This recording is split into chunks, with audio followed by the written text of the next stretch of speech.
Pagbasa mula sa Aklat ng Karunungan. Ang karunungan ay maningning at di kumukupas, madaling natatagpuan ng naghahanap sa kanya at nakikita agad ng mga nagpapahalaga sa kanya. Madali siyang nagpapakilala sa mga naghahangad sa kanya. Hanapin mo siyang maaga at agad mo siyang matatagpuan. Makikita mo siyang nag-aabang sa iyong tarangkahan. Isipin mo lamang siya'y magkakaroon ka ng ganap na pagkaunawa. Hanapin mo siya at matatahimik ang iyong kalooban. Pagkat hinahanap niya ang mga karapat-dapat sa kanya, at makikita kaniya saan ka man naroon. Siya'y maamo at sasamahan kanya sa bawat iniisip mo. Ang salita ng Diyos. Aking kinasasabikan, Panginoon, ikaw lamang. O Diyos, ikaw ang aking Diyos na lagi kong hinahanap. Ang uhaw kong kaluluwa'y tanging ikaw yaong hangad. Para akong tuyong lupa na tubig ang siyang lunas. Aking kinasasabikan, Panginoon, ikaw lamang. Bayaan mong sa santuaryo, sa lugar na dakong banal. Ikaw rooy mamasdan ko sa likas mong karangalan. Ang wagas na pag-ibig mo'y mahigit pa kaysa buhay. Kaya ako'y magpupuri at ikaw ang pag-uukulan. Aking kinasasabikan, Panginoon, ikaw lamang. Habang ako'y nabubuhay, ako'y magpapasalamat, at ako ay dadalangin na kamay ko'y nakataas. Itong aking kaluluwa'y kakaing may kasiyahan, magagalak na umawit ng papuring iaalay.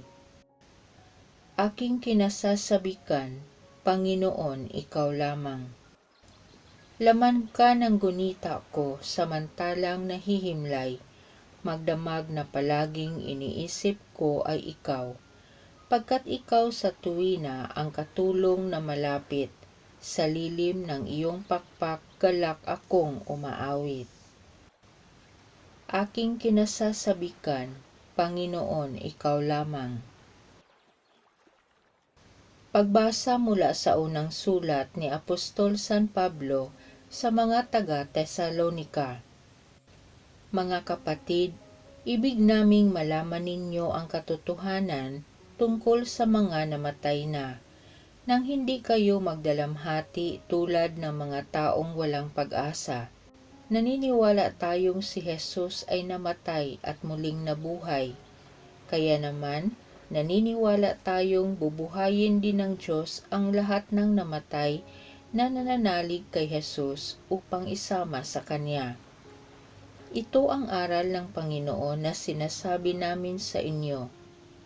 Pagparito ng Panginoon, tayong mga buhay ay hindi mauuna sa mga namatay na. Sa araw na yaon, kasabay ng malakas na utos, ng tinig ng arkanghel, at ng tunog ng trumpeta ng Diyos, bababa ang Panginoon mula sa langit. Bubuhayin muna ang mga namatay na nananalig kay Kristo. Pagkatapos, tayong mga buhay pa ay titipunin niya sa ulap at isasama sa mga binuhay upang salubungin sa papawirin ang Panginoon. Sa gayoy, makapiling niya tayo magpakailanman. Kaya nga, mag-aliwan kayo sa pamamagitan ng mga aral na ito. Ang salita ng Diyos. Tayo ay laging magtanod sapagkat di natin talos ang pagbabalik ni Jesus. Ang mabuting balita ng Panginoon ayon kay San Mateo. Noong panahong iyon, sinabi ni Jesus sa kanyang mga alagad ang talinghagang ito. Dito maitutulad ang pagpasok sa kaharian ng Diyos. May 10 dalagang lumabas upang sumalubong sa lalaking ikakasal.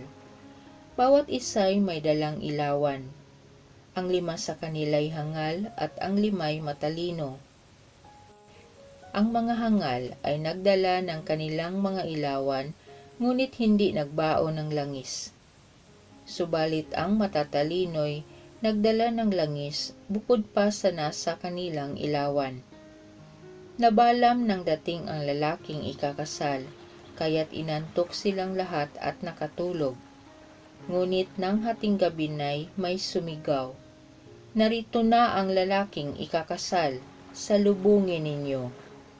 Agad nagbangon ang 10 dalaga at inayos ang kanilang ilawan. Sinabi ng mga hangal sa matatalino, "Bigyan naman ninyo kami ng kaunting langis.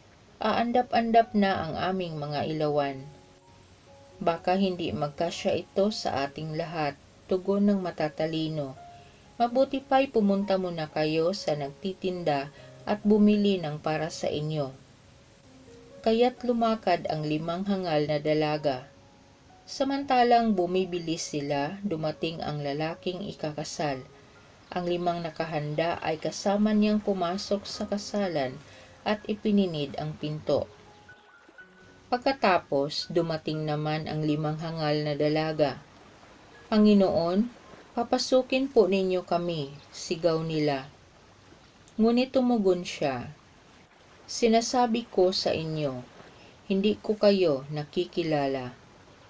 Kaya magbantay kayo, sapagkat hindi ninyo alam ang araw ni ang oras. Kaya magbantay kayo, sapagkat hindi ninyo alam ang araw ni ang oras." Ang mabuting balita ng Panginoon.